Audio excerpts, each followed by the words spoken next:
MonsterMash Ken, and with me is my co-host, the Mistress of Darkness, the Queen of Fright, the Lady of the Night Muse. How you doing tonight, lady?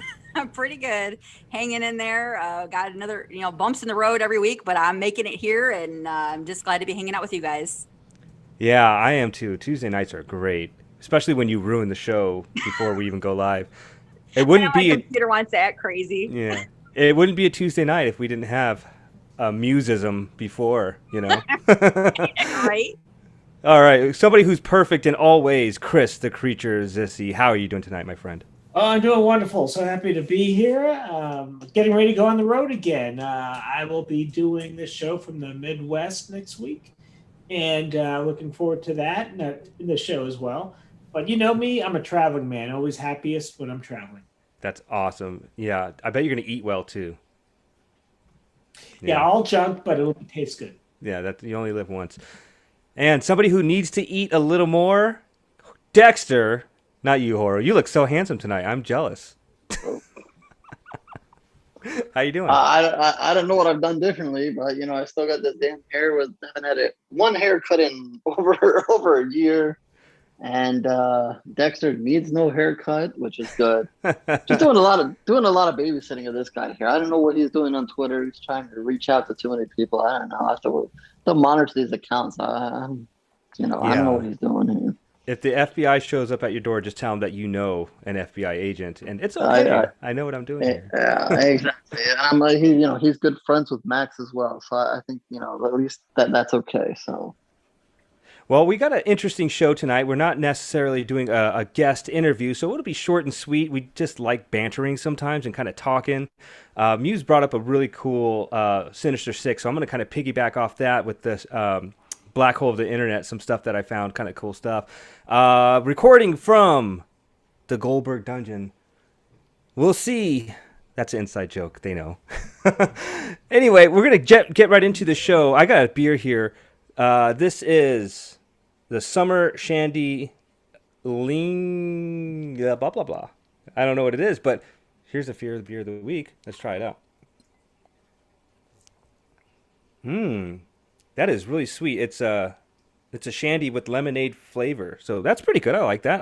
I can go out with that. All right. So I found some interesting things. And it's weird that Muse had brought this up. I'm not going to technically spoil your Sinister Six, Muse, but so I went out to the lake this weekend, and it's scary because when you're out there in nature and stuff, you can just disappear, right? And you never know. Nobody's going to find you or anything like that. So I started to look up things like, I wonder if interesting things happen when people are on vacation. So I started to look this shit up, right?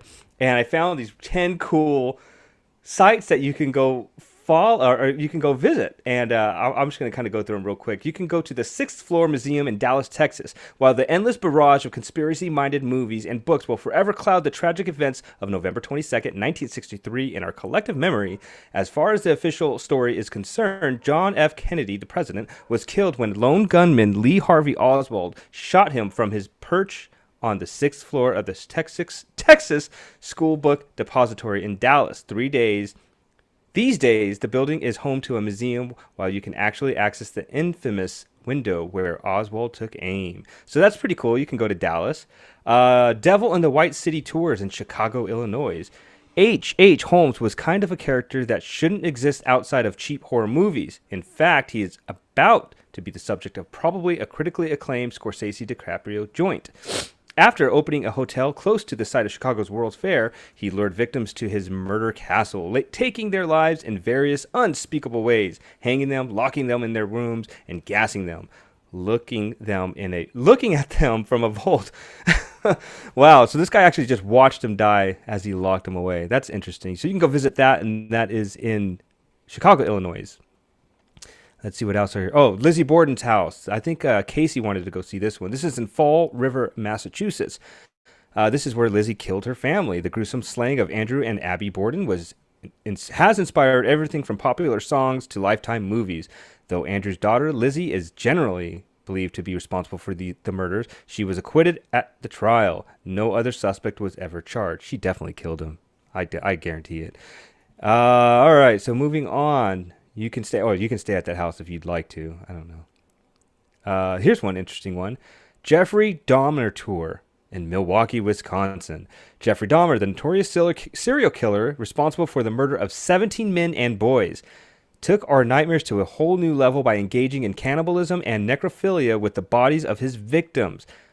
But serial killers often become quasi-celebrities in our culture. Go figure.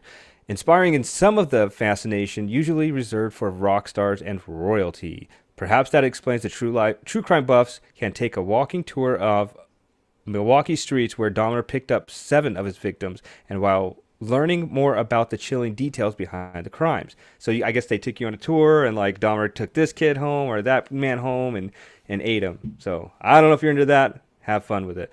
Let's see. One more I'll give you guys. Let's see. I don't know. Okay, so here's a cool one because it inspired me to get into doing podcasts. Is I know a lot of people that listen to podcasts, you start off with Serial. If you haven't listened to Serial yet, you got to listen to Serial. And I have a little bit of an accent. I'm not like saying cereal like the cereal like Cinnamon Toast Crunch or Lucky Charms without the marshmallows, Muse. But Serial as in serial killer. So listen to Serial if you haven't already, and you decide if Adnan Syed did the crime or not. It's a really good podcast. While the case of Adnan Syed, convicted of murdering his ex-girlfriend Hai Min Lee, hasn't resulted in any official tours yet, serial addicts have already made pilgrimage to the major locations featured in the podcast, eager to put real-life images to the story. With the help of a custom Google Maps, you can visit the Best Buy where a major phone call was made, or take a trip to Leakin Park. I always thought it was Lincoln Park. How funny. I know there's a Lincoln Park here in Jersey, but it's Leakin Park. I didn't know that as I listened to the podcast. Where Hayes' body was discovered. Plenty of serial fans felt the urge to solve the case after listening and likely used maps like this one to help them in their goal. That's one of the side effects of the true crime explosion. Everybody's a detective now. Yeah, I mean, I think this serial kind of inspired a lot of different podcasts as far as true crime and whatnot. So I enjoyed it. If you have not listened to this podcast, it's a lot of fun. Anyway, those were my black hole of the internet findings. Muse, I can't wait to get into your segment here.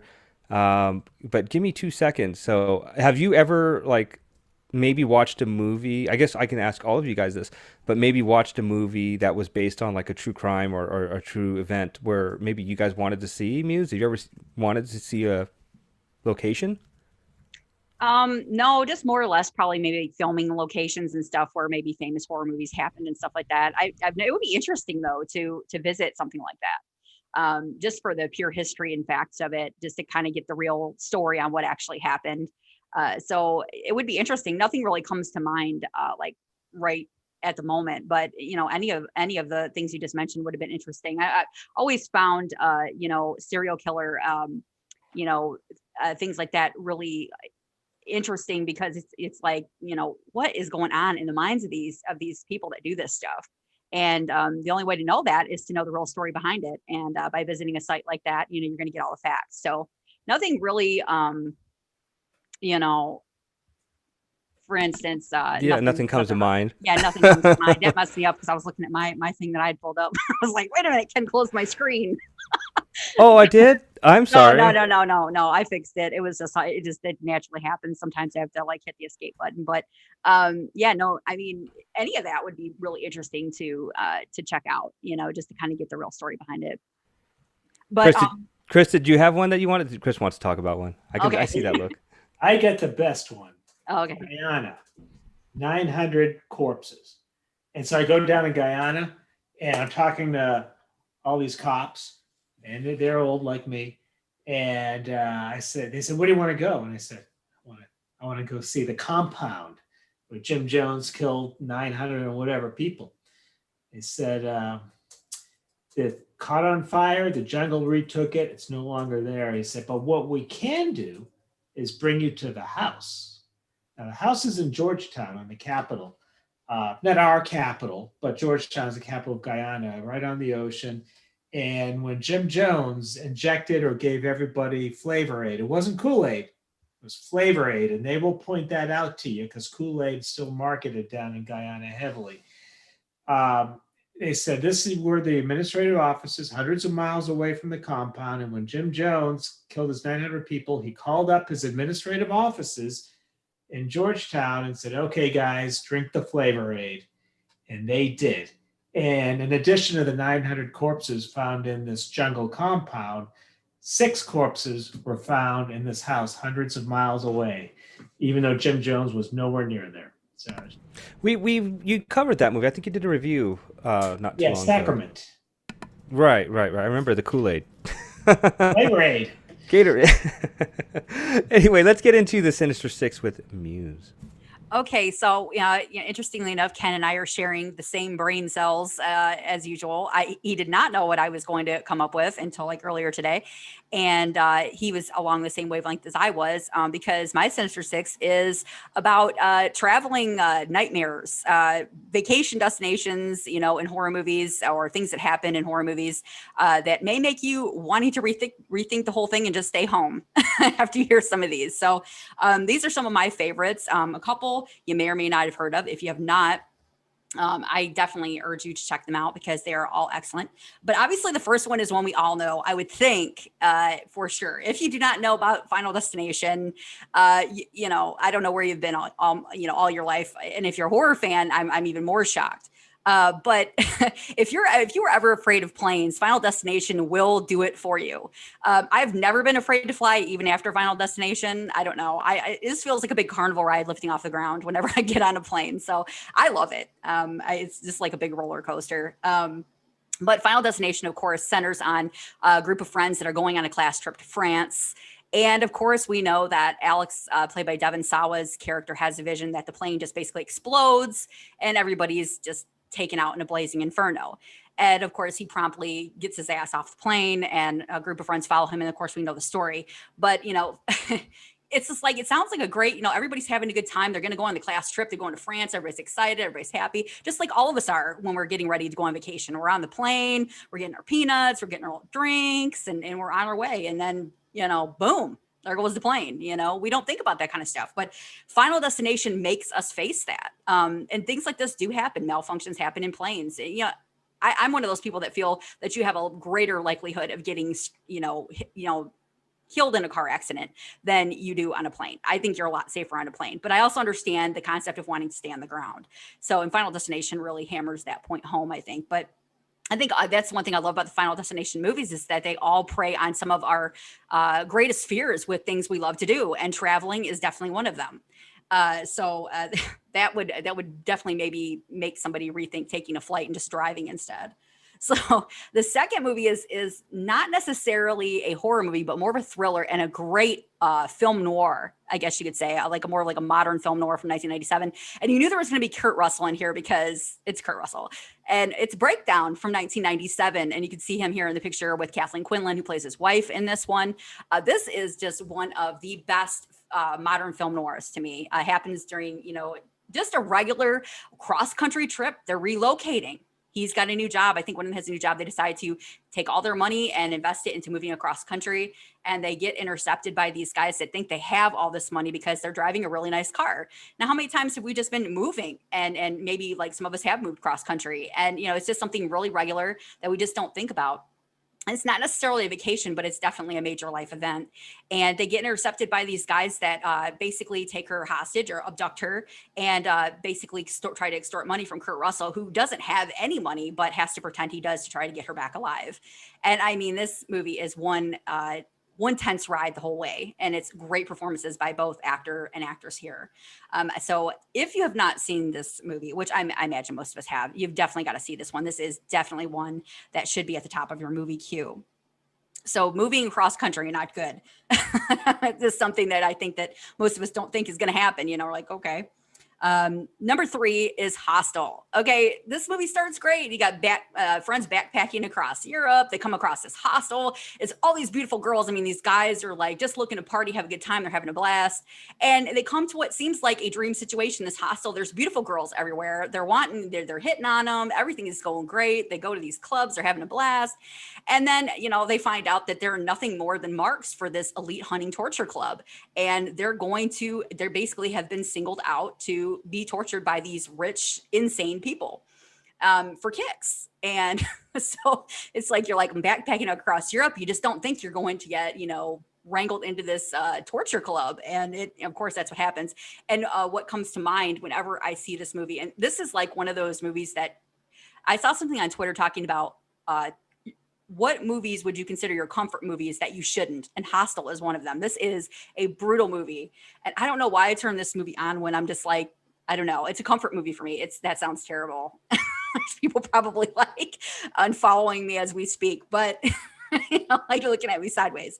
But I don't know. But there's one scene that always jumps out at me with this one, and that is the one where the one main guy's young friend gets his Achilles tendon sliced by this guy when he's got him like tied to a chair, and I'm just like, oh my god, that whole sequence is just brutal. There's a lot of brutal scenes in this movie, but for some reason that jumps out at me. And like I said, hostel backpacking. You're backpacking across Europe. You think everything's going to be fine? Nope, it's not.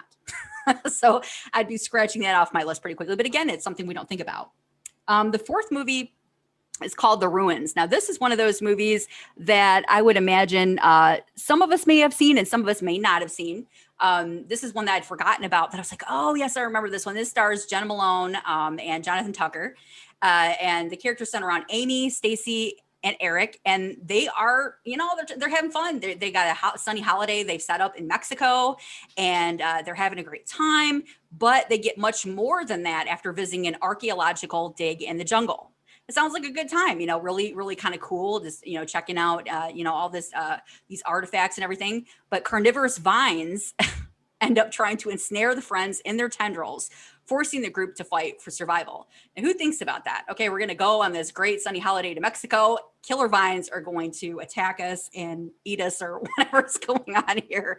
And just one of those movies, again, this, in a million years, you would never think anything like this is going to happen, but it's a horror movie, so we definitely have to expect the worst. So yes, sunny holiday trip in Mexico ruined.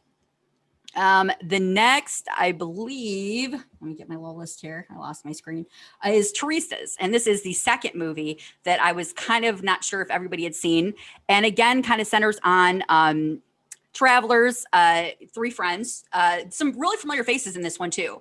This came out, I believe, in 2006. It stars Josh Duhamel, Melissa George, and Olivia Wilde. We know all those names. Josh Duhamel, I always remember him from the Transformers movies, and Melissa George from the Amityville remake. And of course, Olivia Wilde is Olivia Wilde. We should all know who Olivia Wilde is. So they're in the midst of enjoying. She waved hi to me once, and it made my entire year. It made my entire year too. Literally waved hi at me because I said Olivia, and she waved hi at me, and I was in love. So sorry to break your stride. I knew you were coming in there at some point. You know it. Olivia Wilde. You knew it's Olivia Wilde. I was waiting. I'm wild for Olivia Wilde. Sorry. Okay. All right. So these 3 friends, they're in the midst of enjoying this dream vacation along the Brazilian coast. And they join up with a fellow party of young people on the beach. But guess what happens? The friends find out that they've been drugged, and they awake to find themselves robbed of their money, their credit cards, and their passports. So what do? They're led to a home in the jungle where they're told they will be safe, but the friends instead discover a potentially fatal secret. So of course they do. So dream vacation ruined. This is what happens. You party too much, party too hard, get drunk and get drugged, wake up, everything's gone, and you're in the middle of a nightmare. So movies like this are the reason why I never get really, really wasted when I go places that I'm not familiar with, because of the fact that you just never know what's going to happen. And this to me seems like a very real scenario that could actually happen if you're not careful, especially when you're away from home. And last but not least is actually a remake, and that is House of Wax from 2005. So I liked this one. I know that some people like this one, some people hate this one. I know some people just, I guess, primarily watch it to see Paris Hilton get murdered. She's got a particularly memorable and brutal death. But I actually liked this remake. I thought it was a lot of fun. And it centers on a gang of college friends named Wade, his girlfriend Carly. They're en route to a school football game. Very, very regular stuff when they wind up with a flat tire in a ghost town. So there's nothing to do. They're forced to seek help in the only place that's open, and there's nothing to do. And they find a local wax museum. And once they're inside, there's spooky stuff going on. It's seemingly abandoned, and they find that all these works of wax are on display, and they're not quite what they seem. And the group soon discovers it's being hunted by the insane twin brothers who run the museum. And I really like this one. I know that it gets mixed reviews from horror fans, but there was just something about this one. I found it really watchable. And there's just a really memorable scene where they're going in there. One of their friends has disappeared. They find him, and they find him. He's got like what appears to be his face, but his face has actually been turned to wax.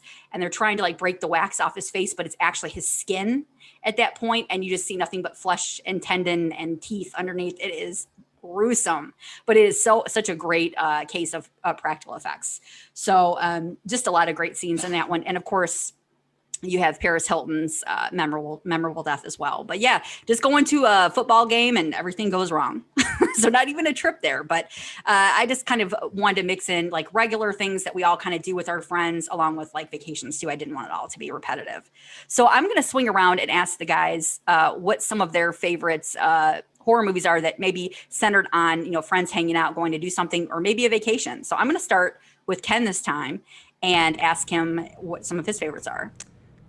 We recently just watched Castle Freak. I thought, that was kind of a good one there. And I remember we had also Katz, Stacy Katz. Is that her name? Sadie Katz. Sadie Katz. And then the Wrong movie. Turn. Yeah, we watched that, and then what was it? She was in Wrong Turn. Right. So those were just a couple that I thought about right away. But I kind of wanted to just circle back to the House of Wax. It was it remade from Waxwork, or was it something different? House of Wax was wait a minute. You House said it of was Wax. a remake. Yeah, it was. There was I believe, I think it was a remake of the original Vincent Price movie. But I'm not sure. Shit! You're right. Okay, so 50s, right, I believe. right. Okay. So I was mistaken. I'm sorry. But yeah, I couldn't think of anything off the top of my head other than those two movies there. So I'm a big fat dud. I'm sorry. I'm gonna pass it on to HorrO.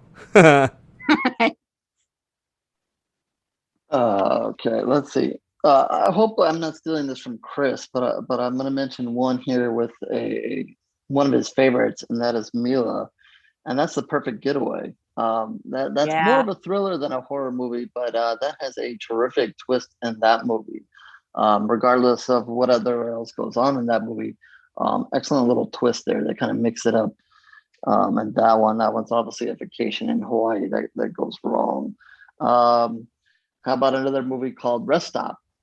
Didn't even get to your destination, but you pull over at a rest stop and all things go bad. And I think there was even a sequel, if I'm not mistaken, to that as well. Surprising you stopped at the rest stop a second time and are in trouble.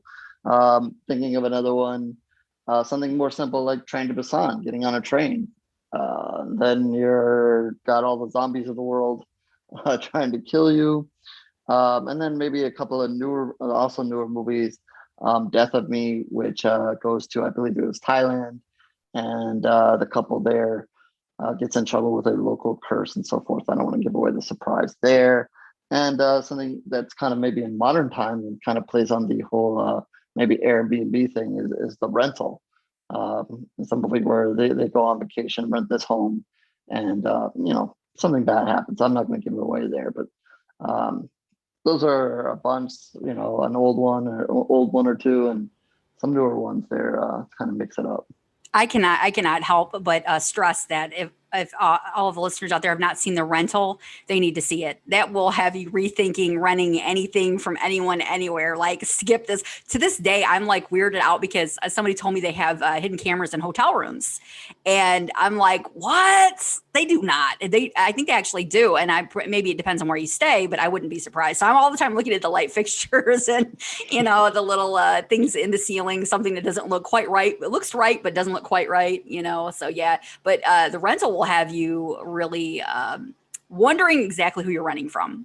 We will rent nothing ever again. Yeah, I'm like, yeah, I think I'm gonna pass. So yeah, those are great choices. I cannot wait to hear Chris's. What do you got, Chris? We got quite a few. First of all, some stuff you guys already mentioned. In addition to Mia Jovovich, Tim Oliphant was also wonderful in The Perfect Getaway. And House of Wax, for you college football fans, it was based on a Florida LSU college football weekend. Oh, wow. Yeah. Reverse order, backpacking across Europe. Come on, An American Werewolf in London. Yes, I was thinking that one too. I was like, I'm not going to take that from somebody. Nice. I'm so stupid. I should have got that. Good. There is the definitive movie if you ever decide to backpack across Europe. Beware the moors. Yep. Stay on the moors and beware the moon. Cruise ships, Deep Rising, the funny little giant monsters that take over the hijacking of the cruise ship. And when Treat Williams and his pirates get aboard, there's nobody on board except a couple of pirates and about 1,000 of these slimy monsters. If you ever get a chance to see Treat Williams and Famke Janssen in Deep Rising, it is one of the best. And a couple of airplane movies, flying from point A to point B and never really getting to point B in one piece. Flight 7500. It's won't give away the twist at the end, but let's just call it an ill-fated flight from Asia to the U.S. With some very pretty flight attendants on board. And I think it's either Ghost Ship or Death Ship, the scene with the wire that comes across the dance on the deck and everyone is cut in half. Is that Ghost Ship? Yeah, it's Ghost Ship. Yeah. Epic scene, yeah. Yeah. So those are the movies that come to my mind. And, but you go to you try to save a buck. So you rent a place, or you stay in a hostel, or you stay in an Airbnb. My dad always says you get what you paid for. That's true. And so just keep that in mind when you forego the luxury hotel. I'm going to keep the luxury hotel or stay home, one of the two, because you're probably going it's to not stay worth home. it. You're not going to the hotel. You're staying home. Quit telling my business. Yeah, but I probably will stay home. You're right. Okay, that's it for the Sinister Six this week. I loved it. You guys' choices were great. There's some great choices in the chat as well. The chat has me laughing over here. I have myself on mute because I'm laughing so hard trying to read back on the chat. So I love it. So we're having a blast in there. And so, yeah, that's it. And back to you, Ken. Yeah, thanks to everybody hanging out with us tonight. Luna, John, HorrO, you're in there. Jamie. I'm sorry, Jamie. I'm sorry you have to put up with crap every day. MC. MC. I don't know who MC is, but hello. Laura, you're in there. Anyway, we love everybody in there. Thank you so much for hanging out with us. We love it. All right, we're going to get into the Promote Horror Rundown with HorrO and that skinny son of a bitch, Dexter. Yes, Mr. I want to eat but can't eat. I don't know. All right, so I'm going to leave the remake stuff aside for now and kind of continue with the theme. And, this is because of this guy here. He writes my notes and he's still obsessed with Army of the Dead. So I feel I'm going to continue to talk about this here. But not really the movie. I'm not going to get into it. I'm not going to review the movie here. We let Chris do the reviews and I'll let him handle that. But I'll be putting out my own review and maybe something with this guy soon about Army of the Dead. It seems like some people liked it. Others didn't. I know my buddy Crash put it as already his most hated movie of the year. But, we can agree to disagree. And I guess the only thing I will say about the movie is, remember, this is more like an action movie with zombies as opposed to a zombie movie that just happens to have some action in it. So, you got to take it for what it is.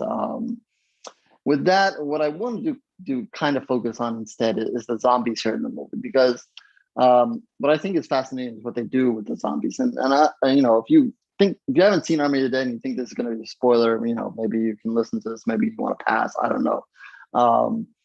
But I think if you've seen enough commercials or whatever hype leading up to this, you know that these aren't just your typical zombies in this movie.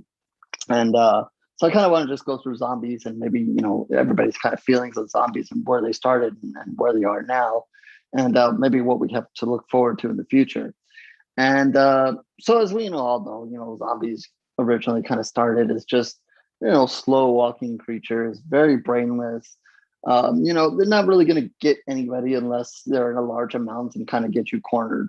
Um, you know, Basically, anything you see on the Walking Dead, The Walking Dead, to its credit, has had slow walking zombies for the most part the entire time, and the only real change in that is their form. What has that zombie gone through? What do they look like now?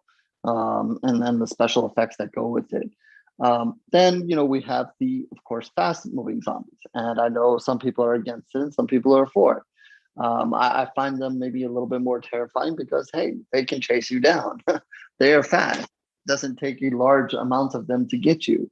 One or two of them can chase you down if you're not paying attention, and that's the end of you. So I find that a little bit more scarier than ones that are just kind of spread out and just kind of standing there.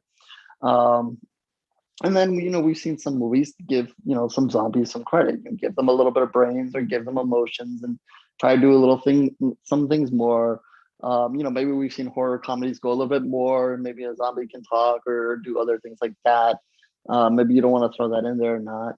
And then you have some of the amazing zombies that they do in Korea and Asia and so forth. Things that you see in Train to Busan, fast moving, doing all these weird maneuvers, looking all weird with their arms and doing all these crackle things and I don't know what. And I don't remember if it's they're awake during the night or not, or whatever, the lights on, lights off kind of thing that goes on there.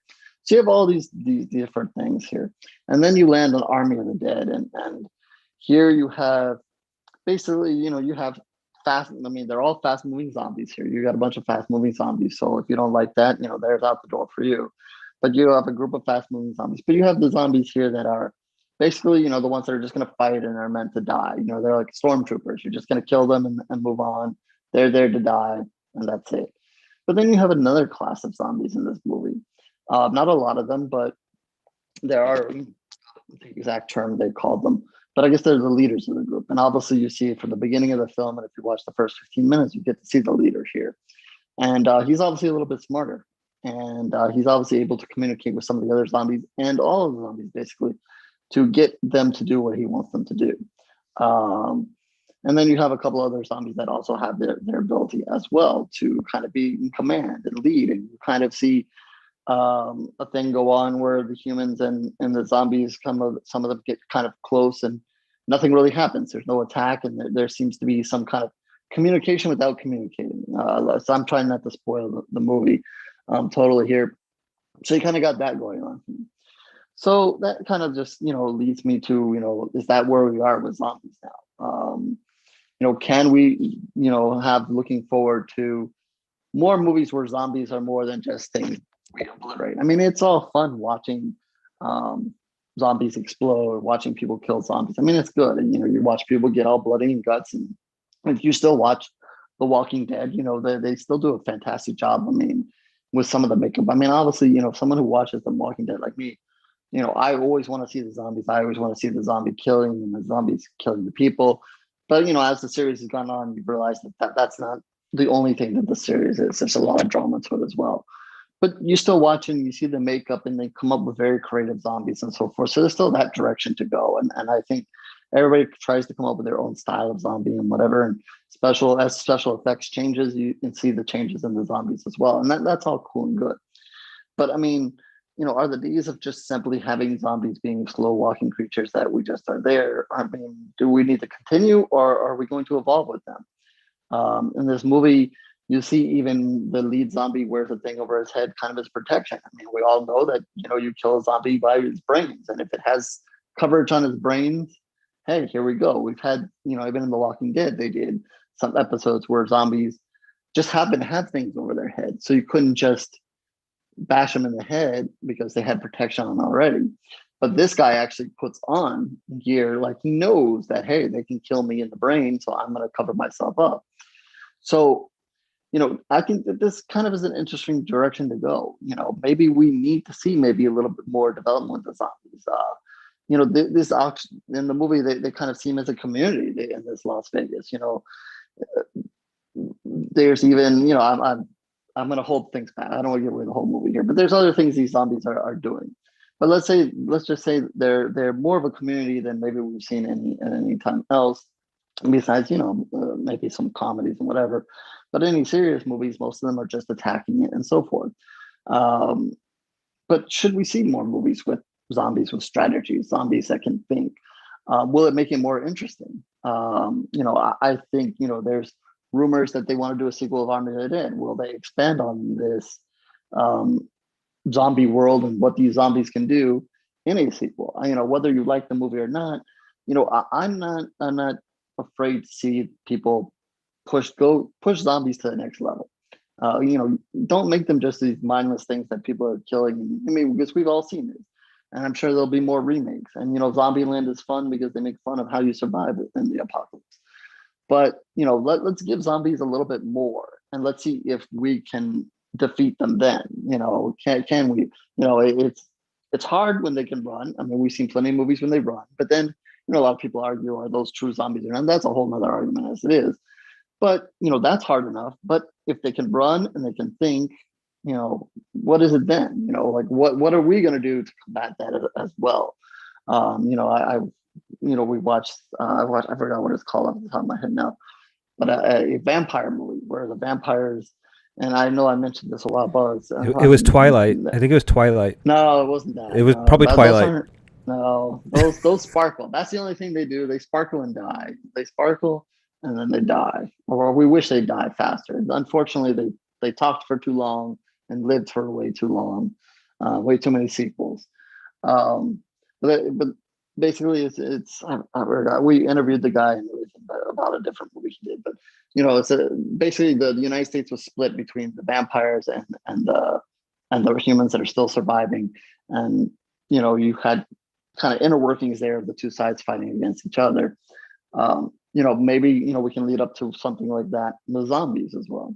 So I'm gonna throw it to you guys and kind of maybe give your guys' opinion of zombies and where they were and where they are now, and maybe what you look forward to, or maybe you're just hey, I want the classics, I'm good with that, and let's just roll with that and leave it and keep it simple. So I'll let Mr. Twilight go first. Yeah, I got to go first because we got a question from the chat room. It's very important. It's directed to you, HorrO. They want to know. They want to know if your beard smells like many fine argan oils, and did you receive it from Zeus's? Like, is it like a Zeus beard? That's what they want to know. It will be one day, but not right now. When I did that chat like a year ago when the apocalypse first started, I got all these comments of, hey, you're Jesus, or why are you dressed up as Jesus in the chat? I don't really want to go there. That guy is special to a lot of people. And the original zombie, Jesus. The original zombie, exactly. Now that we've just lost all our followers, between Twilight Why not? and now that. Yeah. But yeah, it's very special. I was actually supposed to shave for a party the other day, and it just never happened. Don't do it.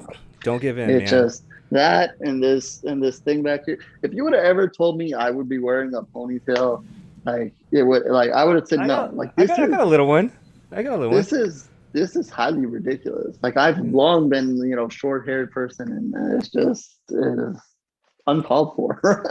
Well, as far as zombies go, I kind of like that you brought up Zombieland because I thought that was an interesting take on it was more a comedic take or whatnot. And I think that if you look at monsters in a whole, like all these different classic monsters, zombies being one of them, what more can you do that we haven't seen already? And I like the more comedic takes on movies.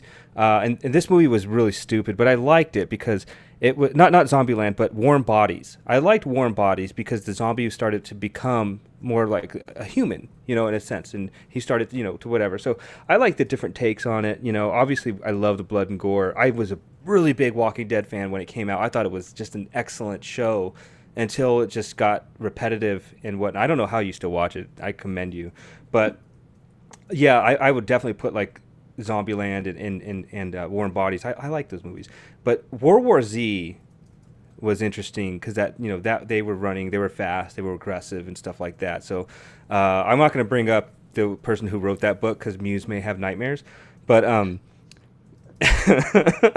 sorry, Muse, I can't help it. I can't know help it. every time, dude. Every time.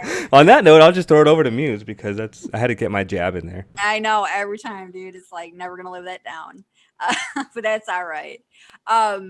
No, I was just saying in the chat, fast zombies, screw that, because I got a bad knee now, so it's just not gonna go well. It's not gonna end well for me. So I'm in favor of the slower zombies for sure. And we really need smart zombies? No, we do not. We do not need smart zombies. That's the last thing we need. So I'm kind of a traditionalist here. I remember the first time I saw the Dawn of the Dead remake, and there's one scene in particular where this little guy just comes running. I mean, he is moving. I mean, like track star fast. And I'm like, with a good knee, I would have been just screwed here. I mean, this guy was just moving. It's how fast they were moving. And I remember in Land of the Dead, the ability, you started to see the thinking zombie there as well, where the zombies were remembering how to use firearms and just remembering these things from when they were alive. We saw a little bit of that in Day of the Dead too, back in 85, with Bub remembering his, having memories of using a firearm because he was in the service. So yeah, we don't need zombies remembering how to use weapons. It's bad enough they want to eat us and eat our brains or just kill us. So yeah, I mean, I'm in favor of the slower zombies. Because I'm not going to be able to outrun a fast one. Now, Luna says she's going to push me in a shopping cart to get me out of there, but I hope we can make it out of there. So I'm in favor of the slower ones. So I guess I will pass it over to Chris and see what he says. Yeah, boy, all I got in my head is a conversation, but I guess I prefer the slower ones. The thinking ones, I mean, eventually, if you build on that, you're just going to have like mad scientists and geniuses. I think the neat thing about when they start to think is like in Land of the Dead. And I'm thinking about when that sort of lead zombie realizes, hey, we're dead. And he jumps in the river and walks on the river bottom and just walks into the little island. But one thing that has really annoyed me in full-length movies with fast zombies utilized CGI, World War Z, the movie, and the sequel to Train to Busan, Peninsula is the sequel. However neat those movies are for the first 30 minutes, you are just tired of it by the very end. And and I would love George Romero's take on all of this. He was interested in zombie movies to show who we are. And now we're going to have thinking zombies and marathon zombies and Olympic zombies. Again, you could look at that as just the next stage of zombie films. But being a traditionalist, my bias is toward the George Romero early year zombies. Although I do got to give Zack Snyder credit for the 2005 remake of Dawn of the Dead. I thought that was a very good horror movie, where a lot of these zombie movies are now PG-13 action movies. And I was going to ask, I didn't know, I haven't seen it yet, but from the trailers I'm watching Zack Snyder's new movie, Army of the Dead, it looks like, to me, one of those PG-13 action CGI movies. And I was going to ask you guys if you had seen it and if that's the case. So those are my two thoughts on it. It is. It does have CGI. I mean, there's no doubt about that. It's kind of a mixture there. There is some real action stuff, and then there is CGI. So you're gonna get both worlds there. And it is, like I said, I take it as an action movie first that has zombies in it.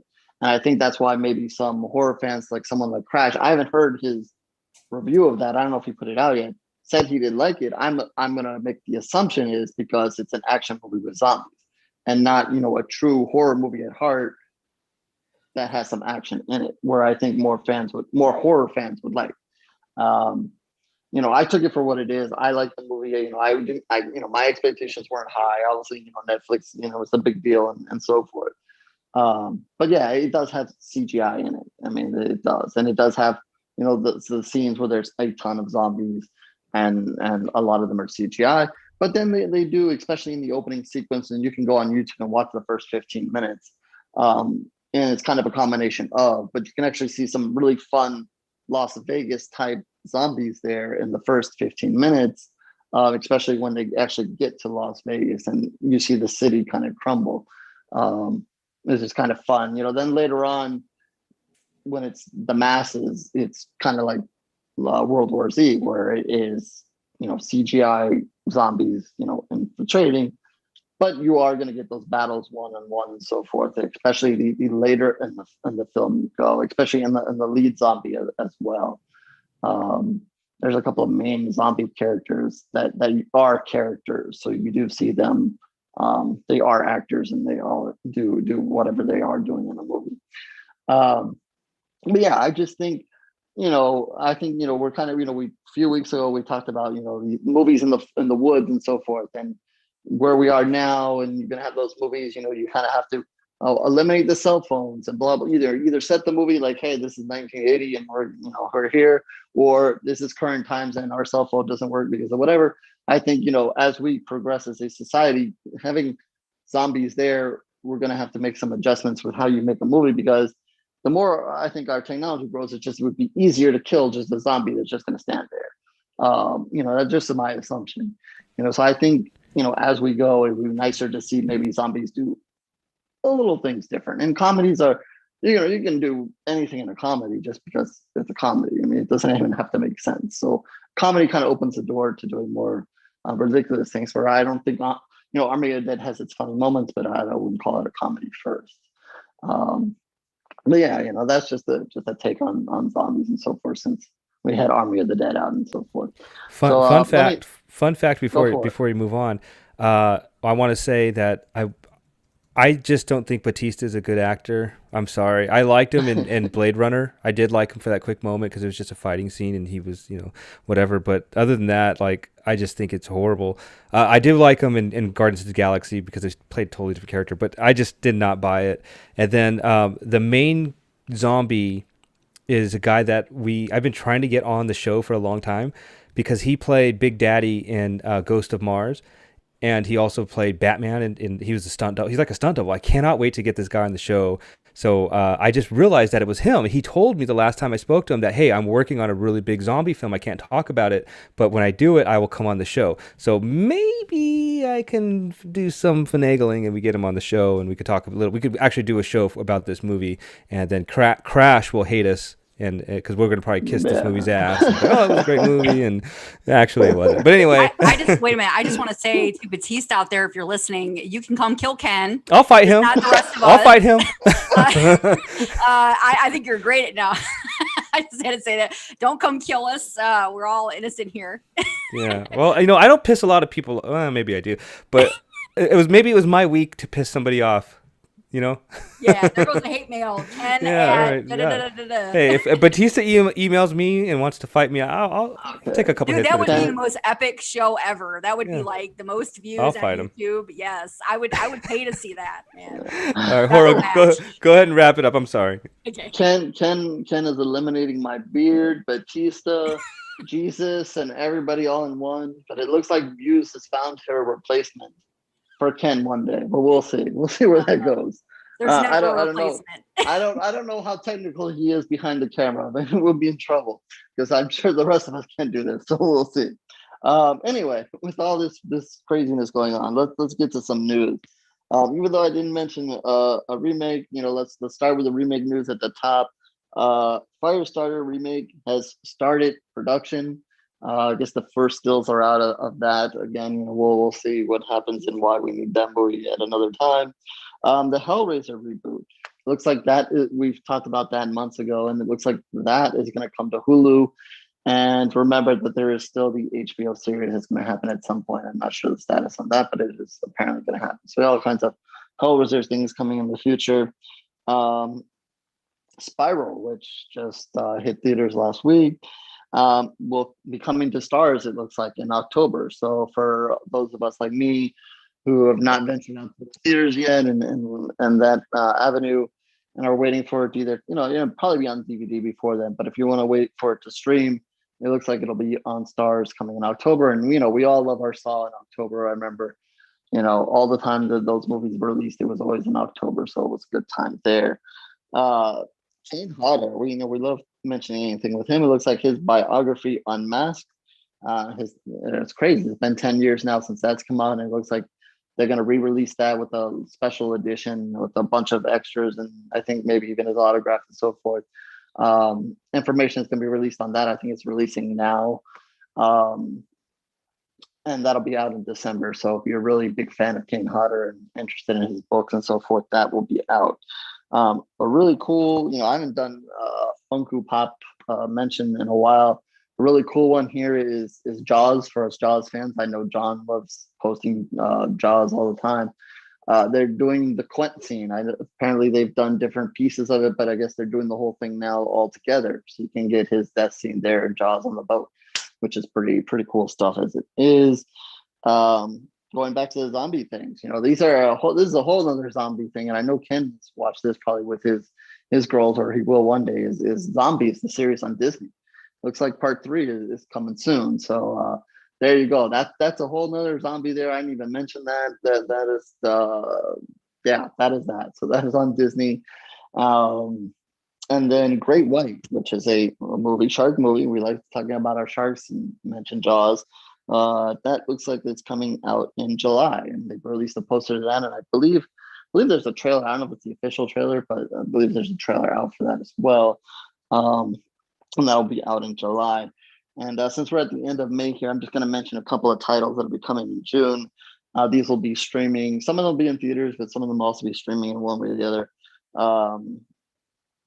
And this is not Shudder. I'm leaving Shudder out of it.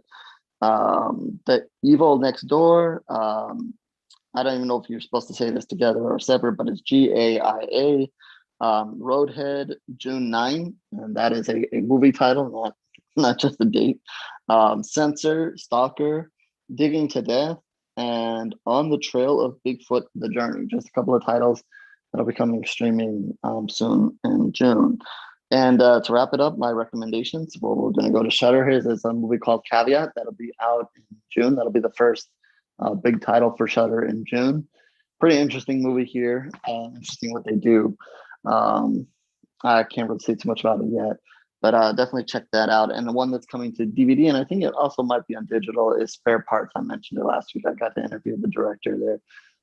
This is a movie that I think Chris should check out because it's got some babes in it, and they do a lot of fighting. So it's pretty cool movie. Not a big storyline here, pretty simple, but you get to see some women go to battle. So interesting stuff there. So those are my recommendations, and that's it for the rundown. Good stuff. Lots of laughs. Lots of participation in the chat room there. So always awesome. If you listen to our show on the podcast, join us Tuesday nights, 7 p.m. Eastern, or 7:05 when Muse is farting around, jiggling the wires to try to get her internet to work. But yeah, join us in the chat. It's a lot of fun on YouTube. We're going to jump right into Chris's creature feature of the week. Take it away, Chris. I have none. I hate to disappoint you guys, but I don't have one. Oh, that's okay. That's fun. We all participated today. We had I had one ready to go, but you're gonna save it because our just so everybody knows, our guest kind of bailed on us. But I'm not going to tell you what movie it is, but we'll bring it back. I had a need. Tell us about your latest review. Go for it. Yeah, sum it up. I did one yesterday, which is kind of weird because, or this morning, I posted a review of the movie called 4, the number 4, Four. And it's a fast-paced, back and forth movie where you have a pretty interesting set of circumstances, and then everything changes. Who the characters are changes as far as how you're looking at them. Is this guy the good guy? Is this guy the noble guy? Is this guy the victim? and you realize the victim's not really a victim, and it's kind of neat. But it basically is this guy comes up with the perfect plan, perfect criminal plan, and this is a good plot in movies because the genius with the perfect plan does not take into consideration that everybody around him is really stupid. So when he involves other people in the plan, the perfection goes out of it. But this guy's very hurt that his wife is cheating on him, having an affair, hires a private eye. Private eye says, yeah, here's the she's cheating on you. I know who she's cheating with. In the private eye, you get to ex-cop, not a retired cop, an ex-cop, which means he left the police force under circumstances other than retiring. Like maybe he was fired, maybe he didn't pass a psychological eval. I think in this movie, he didn't pass a psychological eval. No surprise when you meet him. And so I said, listen, you love your wife, right? The guy says, yeah. Okay, let's just scare her. Let me get her and let me get him. I'll abduct them. And they got this big, giant abandoned warehouse. And I bring them both there. And I'm sorry, they're just going to abduct the lover, the guy she's having an affair with, and you can scare him. So they bring in this lover guy, they kidnap him, and they scare the you-know-what out of him. It says, I could kill you, blah, blah, blah, and they scare him pretty good. And they beat the living daylights out of him. And the guy says to the private eye, okay, I think we did this. He says, okay, well, now you got one more thing to do. He says, what? He says, let's go tell your wife. I got her in the other room. So that wasn't part of the bargain. I kidnapped her anyway. What's the point if you don't scare your wife too? So they go into the other room and the wife is there. And everybody's wearing hoods. The victims are where they can't see anything. Well, let's just say when the hoods come off, it's not quite what anybody expected. And then who you think is the victim starts playing around psychological games with her tormentors. And it's kind of a really, really neat movie. It's almost like an Agatha Christie's or Death Trap movie, but not quite as classy. A little bit more of a Guy Ritchie type dialogue and gritty characters. So if you get a chance to see the movie 4, by all means do it. Very fast-paced, surprise ending, and not really a surprise ending if you really can pay attention to what's going on. But don't necessarily think the victim is the victim and the bad guy is really the bad guy. But it's a really good study. And halfway through the movie, you're saying to yourself, and I'm not going to say if this happens or not, you're saying to yourself, only one of these people is going to survive. Everyone else is going to die. Now, I'm not saying if you're right or not, but it'd be interesting to see who you thought would survive and then see what actually happens at the end of the movie. So not really a horror movie, although the circumstances are very horrific. But Simon Pertwee is in it. I think you remember from Dog Soldiers. He always dies in movies. And I'm not saying if he dies in this movie, but I think he dies. He's like Kelly Yu, the beautiful Hawaiian woman, always dies, gets her face blown, whatever, always dies. Simon Pertwee, not as good looking as Kelly Yu, but same thing, always dies. And you can see if he ends up dying in this movie. She didn't die in The Scorpion King with The Rock, I don't think. There are a few movies she doesn't die in, but she's hot though. Oh, there are a lot. And I don't know if you ever saw the movie Stiletto. It's heartbreaking because you don't see it coming. She's talking and all of a sudden half of her face is flying toward the camera. She gets shot in the back of the head. And you didn't see that coming. Oh, it's such a pretty face too. And it becomes a face half in 3D. And it's what a waste. Well, on that note, we do not have an interview for this show, but you know what? It was a lot of fun just catching up and, babbling on about useless humor, horror humor. So we're going to go ahead and wrap up the show. Always a pleasure, the chat room. Thank you so much. Like, as I said, we'll just go around the horn. You guys have any shout outs? Chris, we'll start with you as always. I've been remiss in not shouting out this person. She is on Twitter at Katie Smith 97, and I say Katie, C-A-D-Y, so it's at CADY Smith 97. And the reason I bring her up is she is a wonderful illustrator. If you need a book cover or illustrations for a graphic novel, she is doing the Max Gunsler books. And I'll just give you an example. That is Katie Smith's work. Yeah. The Tentacled Invasion. And or maybe you want Bikini Babes versus Vampires. Two great Max Gunsler books. But it's, like I said, her illustrations, her cover art is amazing.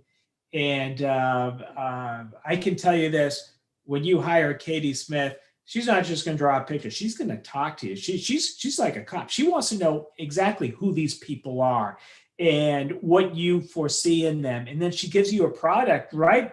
And you think, boy, I would have accepted a lot less than that. No, I'm not. So at Katie Smith 97, shout out to her and her work. Awesome stuff. HorrO, what do you got for us this week? I believe. Look, I know Chris knows him, and maybe Chris give him a shout out. But Creepy Branson on Twitter, it's Creepy Branson 1. He's awesome. He's been following me for a while now, and I recently followed his. Don't only follow him on Twitter like I have for a long time now, but I recently followed him on YouTube as well and followed his channel. And I saw what he was putting out on Twitter, but I didn't realize how much he has on his YouTube channel. And he's a hardworking man there. Putting out reviews and trailer reactions and all kinds of good stuff on YouTube as well. So support him on Twitter and follow him there. And then if you're a person that likes to go onto YouTube, subscribe to his channel and watch what he does there as well.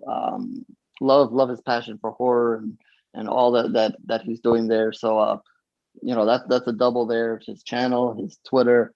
As always, love horror, love the horror community. Continuing with that as much as possible. Spread the horror, please. Do your part. As you're a horror fan, find something you love. Spread it, share it. If you're an author, share other books. If you're a podcaster, share other podcasts.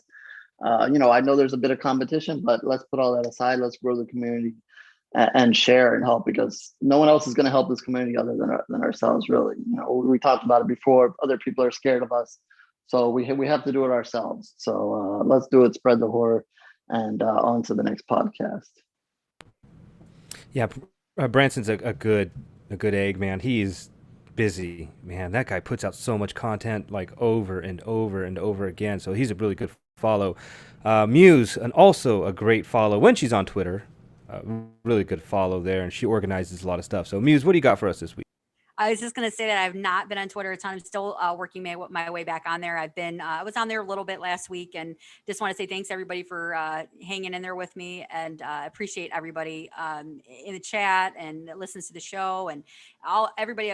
Even if you don't listen to the show, if we've interacted with each other on Twitter, I always have a blast interacting with everybody. And this past month has been a blur. I don't really have any shout outs, big shocker, but I'm going to get back on that. And I'm going to be back on Twitter more regularly and things like that. So like I said, this past month has just been, but better days are ahead. So just want to say, love everybody. And like Ken says, keep it scary, share the horror, like Omar says. And all that. Get your own tagline, dude. I'm just gonna piggyback off you. Jesus. Oh God. All right. Anyway, good stuff. Thank you so much to all of you guys listening to us. Thank you for the chat room. You guys are awesome. And then Chris, HorrO, Dexter, and Muse. Thank you so much for all the stuff that you do for the show and for the horror community. Anyway, check us out on YouTube, on Facebook, on Instagram, on Twitter. We're on all the deals. So come follow us. We try to put out content every week. And till next week, keep it scary, my friends.